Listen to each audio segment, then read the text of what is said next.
এখন আমি করব কপি পাতা বাটা। কপিগুলোকে ছাড়িয়ে নিয়েছি, ঠিক পান যেমন করে ছাড়ায় পানে বোটা ওইভাবে মুড়ে ডাঁটাটা ফেলে দিয়েছি, দিয়ে পাতাটা নিয়েছি, নিয়ে পাতাটা তার কপি ব্যবহার করেছো বলো? ফুলকপি, সরি ফুলকপি। আচ্ছা, তারপরে পাতাগুলোকে আমি একটু ভাপিয়ে নিয়েছি ভালো করে। ভাপানোর পর জলে ধুয়ে নিয়েছি, ঠান্ডা জলে ধুয়ে এবার বাটবো, কাঁচা লঙ্কা দিয়ে এটাকে বাটবো, তারপরে আবার দেখাবো কি হবে। আমার কপি পাতাটা বাটা হয়ে গেছে, কড়া বসিয়ে দিয়েছি, এবার তেল দিচ্ছি।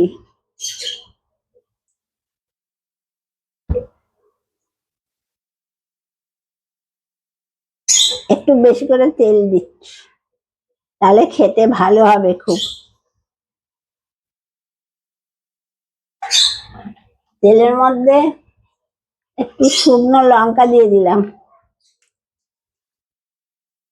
আর বাটা আছে কাঁচা লঙ্কা দিয়ে। আর দিচ্ছি কালো জিরে,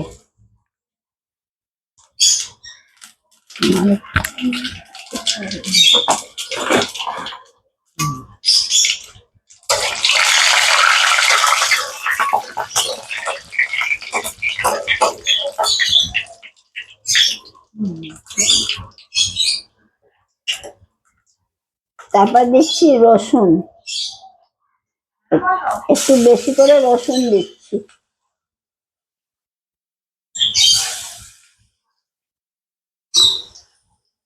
রসুন দিয়ে দিলাম,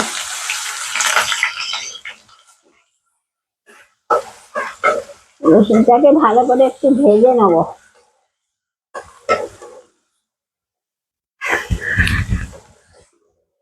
রসুনটা বেটেই নিয়েছি আলাদা করে।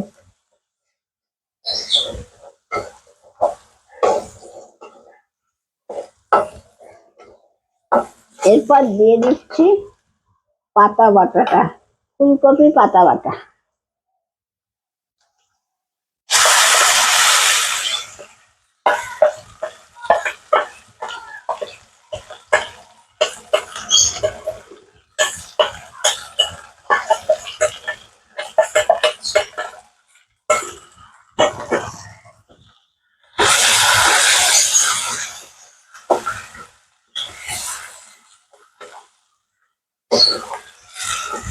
এবার এইটাকে অনেকক্ষণ ধরে নেড়ে যেতে হবে, ভালো করে শুকোতে হবে।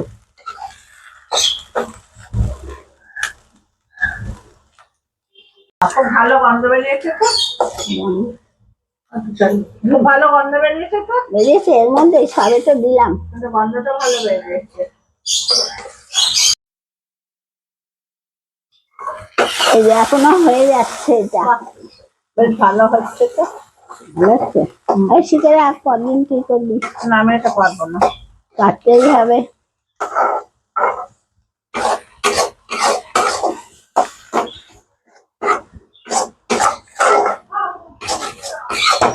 এটা একটু বেশিক্ষণ ধরে নাড়তে হবে, অনেকটা সময় ধরে।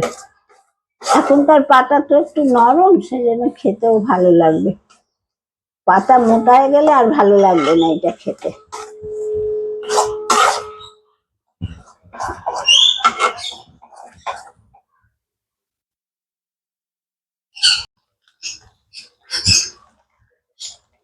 এখন আমি নুন দিয়ে দিচ্ছি।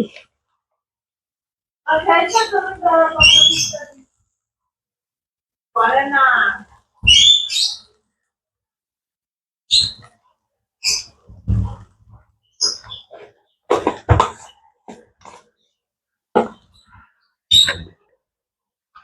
তারপরে মিষ্টি দিয়ে দিচ্ছি,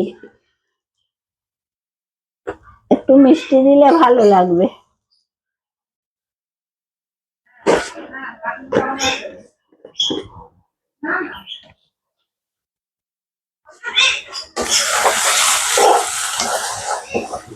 হ্যাঁ,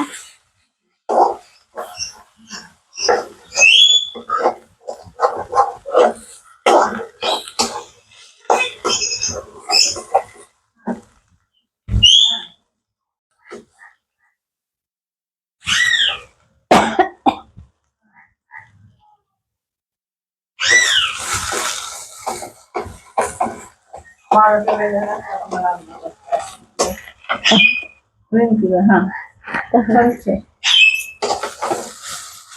হ্যাঁ এবার হয়ে আসলো, এটা আমার হয়ে আসলো, নামিয়ে দেবো। একটু নামাবার আগে একটু লেবুর রস দিয়ে নামাবো। মিষ্টি দিয়েছো তো? হ্যাঁ দিয়েছি দিয়েছি, চিন্তা করো না। মিষ্টি দিয়ে দিয়েছি, নুন মিষ্টি একসাথে দিয়েছি আমি। মিষ্টি খাবেই এরা, শুধু মিষ্টি না দিলে ভালো লাগবে না, একটু মিষ্টি না দিলে। আর আমি আজকে দেখছি না বলে দেখবো মিষ্টি ভুলে গেলে।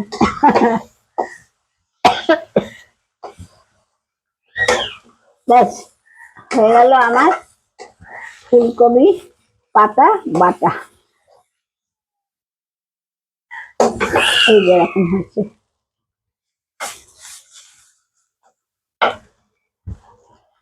এবার গ্যাস বন্ধ করে দিলাম।